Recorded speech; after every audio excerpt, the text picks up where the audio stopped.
కాశ్మీర్ ఉగ్రవాద చర్యలో రెండు కీలకమైనటువంటి అంశాలు. ట్రెక్కింగ్ చేస్తున్నటువంటి వాళ్ళల్లో కొత్తగా పెళ్ళైన దంపతులు ఉన్నారు, ప్రేమికులు ఉన్నారు, కాశ్మీర్ అందాల్ని చూడటానికి వెళ్ళినటువంటి పర్యాటకులు ఉన్నారు. కొండపైకి వెళ్తున్నటువంటి సందర్భంలో సైన్యం యూనిఫామ్ల దగ్గరికి వచ్చినప్పుడు సహజంగా గౌరవంగా పలకరించారు. అలా వచ్చిన వాళ్ళని ఐడెంటిటీ కార్డులు చూపెట్టమని అడిగారట. అంటే వాళ్ళకి సంబంధించినటువంటి గుర్తింపు ఏదనేది అందులో ప్రత్యేకించి చూస్ చేసుకుని ముస్లిం పర్యాటకుల్ని పక్కన పెట్టి హిందూ పర్యాటకుల మీదనే కాల్పులు జరిపారన్నటువంటిది ఒక కాన్సెప్ట్. రెండవది నేరుగా కాల్పులు జరిపేశారు అందరి మీద అన్నట్టు మరొక concept.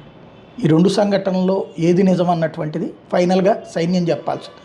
At the same time కాల్పులు జరిపిన వాళ్ళు 7 అని తేల్చారు. ఈ 7 కూడా ఇప్పుడు ఆ ప్రాంతంలోనే ఉన్నారని ఆ ప్రాంతం మొత్తం చుట్టుముట్టారు.